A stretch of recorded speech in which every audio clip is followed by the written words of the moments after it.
मोहन नगर राज्य में राजा विक्रम सिंह का राज था। राजा विक्रम सिंह मोहन नगर की जनता की सेवा दिलो जान से करते थे।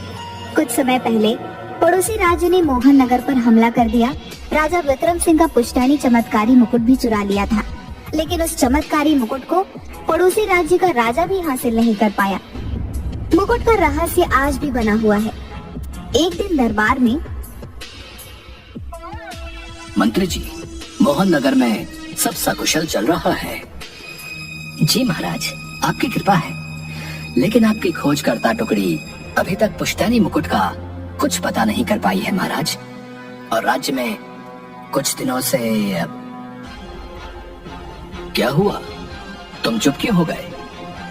हमारे राज्य में कोई समस्या है क्या? हाँ महाराज। हमारे रहते हुए हमारे राज्य की तरफ कोई देख भी नहीं सकता है। बताओ क्या बात है? महाराज, हम अपने सिपाहियों के साथ खोजबीन कर रहे हैं। बस कुछ दिनों से 2 संदिग्ध राज्य में घूम रहे हैं, लेकिन पकड़ में नहीं आ रहे महाराज। ऐसे लोगों की जल्द से जल्द शिनाख्त करो ताकि हमारा राज्य सुरक्षित रह सके। जी महाराज, मैंने सिपाहियों को भेज दिया है। हाँ, तुम वहाँ अपनी नजरें बनाकर रखो। कोई भी ऐसी परिस्थिति नहीं बननी चाहिए कि हमारी प्रजा को कष्ट पहुँचे। मंत्री वहाँ से चला गया। राजा ने बाकी लोगों की फरियाद सुन ली, लेकिन वो बहुत चिंतित हो गया और अपने कक्ष में चला गया। 2 भाई गुड्डू और बबलू दोनों जंगल में झाड़ियों में छुपकर बैठे थे। राजा के सिपाही उन्हें खोज रहे थे।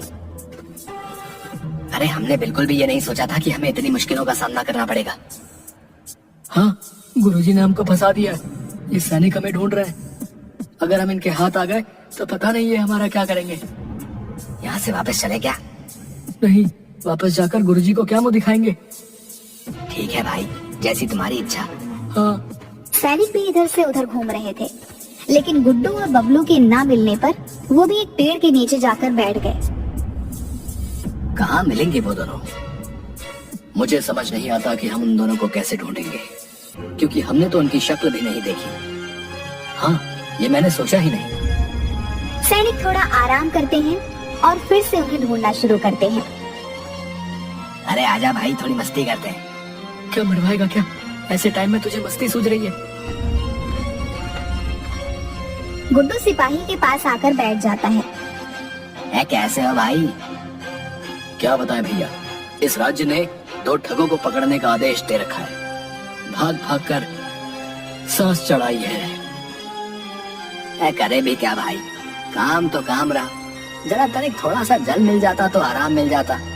बहुत थक गए हैं हम लोग भी, भाग भाग कर है। हाँ हाँ भाई, क्यों नहीं, लो जल पिए। गुड्डू और बबलू दोनों जल पीकर, अब हम चलते हैं, धन्यवाद। हाँ भाई, आपका बहुत बहुत शुक्रिया। कोई बात नहीं, आखिर एक इंसान ही दूसरे की मदद करता है। वैसे आप क्यों भाग रहे थे और किससे? आप लोगों से ही तो भाग रहे थे श्रीमान। भाग बबलू, भागे। गुड्डू और बबलू दोनों बचकर वहाँ से निकलने लगते हैं। तभी सैनिक पीछे से उन्हें देख लेते हैं। सैनिक उनके पीछे दौड़ते हैं, लेकिन तभी बबलू और गुड्डू को एक गुफा दिखती है। वो उसमें प्रवेश कर जाते हैं। सैनिक भी उनके पीछे पीछे उस गुफा में प्रवेश करने का प्रयास करते हैं, लेकिन गुफा के दरवाजे पर एक जिन्न आकर खड़ा हो गया, जिसे देखकर सभी लोग पीछे की तरफ हट गए। कौन हो तुम और इस गुफा में क्यों जाना चाहते हो? आपने उन दोनों युवकों को अंदर प्रवेश क्यों करने दिया? हमें भी उनके पीछे जाना है। जिस द्वार से तुम अंदर आने का प्रयत्न कर रहे हो, ये मौत का द्वार है, किसी का घर नहीं है।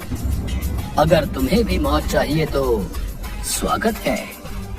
क्या इसका अर्थ ये हुआ कि ये दोनों भी मर जाएंगे? हाँ, ये दोनों भी मर जाएंगे। चलो, इन्होंने स्वयं ही हमारा काम आसान कर दिया। हाँ, चलो अब चलते हैं और महाराज को जाकर बता देंगे कि वो दोनों मर चुके हैं।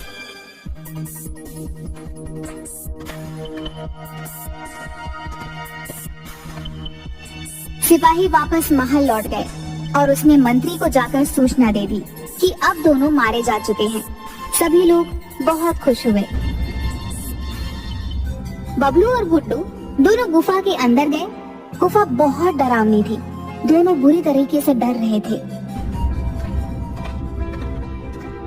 कि तभी उनके सामने एक बहुत बूढ़ी औरत आई, जिसे देखकर बबलू और गुड्डू दोनों डर गए। अरे बूढ़ी काकी, आपने तो डरा ही दिया। आप कौन है और यहाँ क्या कर रही हैं? बच्चों, तुम इस गुफा में क्यों आए हो? हमारे पीछे सैनिक भाग रहे थे, लेकिन आप कौन है? जिस उद्देश्य से तुम लोग भटक रहे हो, मैं सब जानती हूँ। मैं तुमको सही दिशा दिखाऊंगी, जिससे तुम इस गुफा से आसानी से बाहर निकल सकते हो। हाँ हाँ बताइए ना।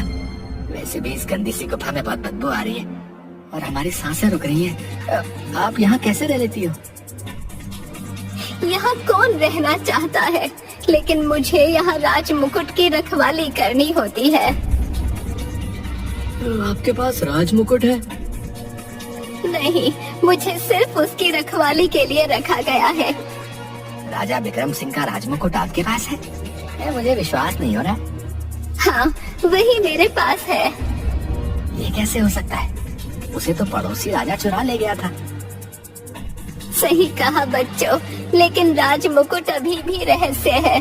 मैं तुमको सारा सच नहीं बता सकती हूँ। तभी बबलू को कुछ याद आता है जो चलते समय उनके गुरुजी ने कही थी। बबलू और गुड्डू दोनों अपने लक्ष्य पर जाने के लिए तैयार हो गए। दोनों ने गुरुजी के चरण स्पर्श करके आशीर्वाद लिया। मैं आज तुम दोनों से अपनी गुरु दक्षिणा के तौर पर इस राज्य का राज मुकुट मांगता हूँ, और मैंने तुम दोनों को इतना सक्षम बना दिया है कि तुम दोनों इस लक्ष्य को पाकर ही लौटोगे। आयुष्मान भव। जी गुरुजी। तुम्हें रास्ते में भ्रम पैदा करने के लिए मानव रूपी कुछ जादुई शक्तियाँ मिलेंगी। तुम्हें उनके चंगुल में नहीं फंसना है। ठीक है गुरुजी। अपने रहस्य और लक्ष्य को किसी से नहीं बताना है, और सबसे जरूरी बात, अपने लक्ष्य की राह में तुम दोनों को अकेले चलते जाना है। कभी किसी को भी दोस्त नहीं बनाना है। ठीक है गुरुजी, हम इन बातों का विशेष ध्यान रखेंगे। दोनों गुरुजी का आशीर्वाद देकर अपने लक्ष्य पर निकल गए। अब हमें यहाँ से निकलना चाहिए। बूढ़ी महिला से बातें करते हैं और फिर राजमुकुट भी तो यही है, उसे लेकर चलते। हमें सबसे पहले बूढ़ी औरत को बातों में फंसाना है और फिर वो राजमुकुट लेकर यहाँ से चलना है। गुरुजी की बातें याद करो। तुम वो सब भूल गए क्या जो गुरुजी ने बोला था? ओह हाँ, यह अवश्य ही एक छल है। आप हमें यहाँ से बाहर जाने का रास्ता बता दीजिए, हम बाहर चले जाएंगे। अभी इतनी भी क्या जल्दी है? आओ, मैं तुम्हें राज मुकुट देती हूँ। नहीं नहीं, हमें बाहर जाना है, माफ कीजिए। मैंने कहा मेरे साथ आओ, नहीं तो मारे जाओगे। नहीं अम्मा, तुम्हारी बातें हम पर काम नहीं करेंगी। और तभी बबलू बूढ़ी अम्मा को हाथ से छूता है और वो हवा में विलीन हो जाती हैं। बूढ़ी अम्मा कहाँ गई?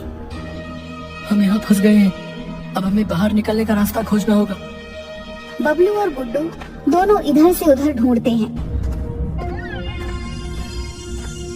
तभी उन्हें एक प्रकाश दिखता है। दोनों खुशी से उछल पड़ते हैं। वाह, हमें रास्ता मिल गया।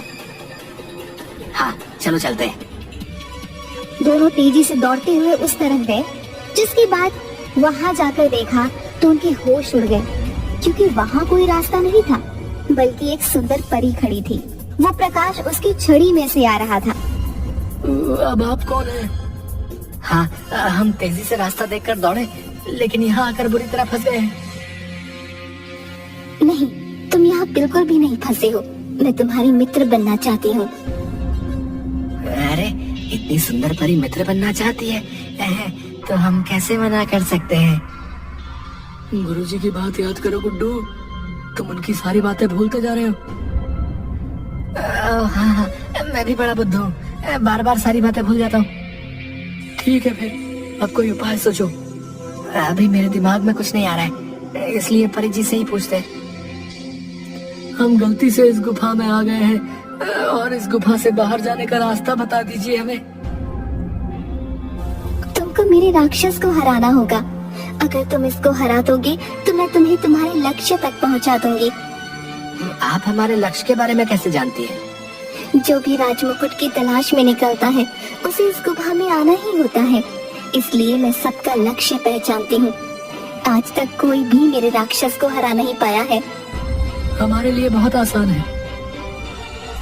तभी वहाँ बहुत बड़ा राक्षस आ गया, जिसको देखकर बबलू और गुड्डू दोनों डर गए। लेकिन उन्होंने भगवान को याद किया और मन में अपने गुरुजी का स्मरण किया और फिर उस राक्षस पर टूट पड़े। लेकिन राक्षस ने उनको पहली बार में ही उठाकर फेंक दिया। दोनों बहुत दूर जाकर गिरे। परी हंस रही थी। बबलू और गुड्डू फिर से उठे और राक्षस पर टूट पड़े। यही प्रक्रिया बहुत देर तक चलती रही और कुछ देर में राक्षस थक कर नीचे गिर गया, जिसके बाद परी का चेहरा उतर गया। अब दुखी होने का समय नहीं है, हमें आगे का रास्ता बताइए। तुमने खुद को सिद्ध कर दिया है कि तुम इसके लायक हो। राजमुकुट मेरे पास है। नहीं, राजमुकुट आपके पास नहीं हो सकता। ये राजमुकुट पड़ोसी राजा चुराकर अपने राज्य ले जाना चाहता था और उसके इरादे इसके लिए नेक नहीं थे। और रही बात राजा विक्रम की, वो राजा होकर इसकी रक्षा नहीं कर पाया, तो मैं उसे दोबारा राजमुकुट नहीं दे सकती थी। अब तुम दोनों की सूझबूझ और साहसीपन से दोबारा मोहन नगर में खुशियाँ लौटेंगी। इस राजमुकुट में ऐसा क्या है? ये राजमुकुट एक जादुई राजमुकुट है। इसमें पूरी दुनिया है। मैं तुम्हें राजमुकुट दे रही हूँ। आगे तुम स्वयं इसके बारे में जान लोगे।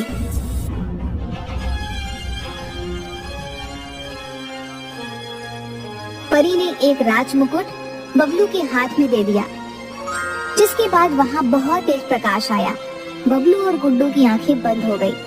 जब प्रकाश चला गया तब दोनों ने आंखें खोली तो वो बहुत हैरान हो गए, क्योंकि वहाँ से गुफा गायब हो चुकी थी और गुरुजी राजा के साथ सामने खड़े थे। बबलू और गुड्डू ने गुरुजी को प्रणाम किया। चारों तरफ एक नया राज्य था और वहाँ दूर दूर तक सोने जवाहरात फैले हुए थे।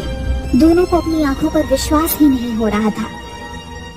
तुमने ये कर दिखाया है, मुझे तुम दोनों पर बहुत गर्व है।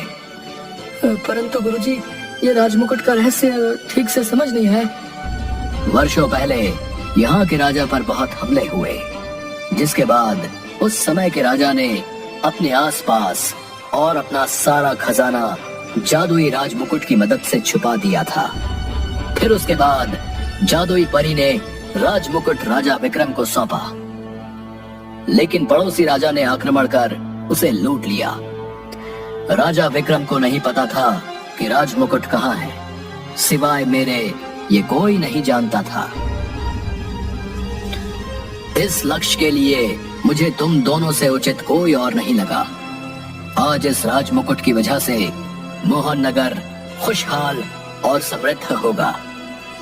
गुरुजी, अब आगे क्या करना है? मैं तुमको राजमहल में उच्च पद पर बैठाऊंगा और आधा राज्य भी तुम दोनों को देता हूँ। वो दिन याद करो जब तुम मेरे पास आए थे। गुरुजी अपनी कुटिया में बैठे थे कि तभी वहाँ दौड़ते हुए बबलू और गुड्डू आ गए। क्या हुआ? तुम ऐसे क्यों हाँफ रहे हो? गुरुजी, हमें अपने यहाँ शरण दे दीजिए, हमारी रक्षा कीजिए गुरुजी। हाँ गुरुजी, हमें गाँव वालों ने भगा दिया। लेकिन उन लोगों ने ऐसा क्यों किया? माँ बाप के गुजर जाने के बाद हम दोनों गाँव वालों के यहाँ कुछ न कुछ काम कर देते थे। सब हमें मनहूस कहकर बुलाते थे और आज हम पर चोरी करने का इल्जाम लगाकर बहुत मारा और गांव से बाहर कर दिया। अगर तुम्हारे अंदर सामर्थ्य होगा तो तुम सभी को जवाब दे सकते हो। हाँ गुरुजी, आज आपके कारण हम सफल हो गए। हाँ गुरुजी, आज गरीब को भी सफलता मिल गई। किसी ने सच कहा है, अगर अच्छा गुरु मिल गया तो मानो भगवान मिल गया। धन्यवाद गुरुजी।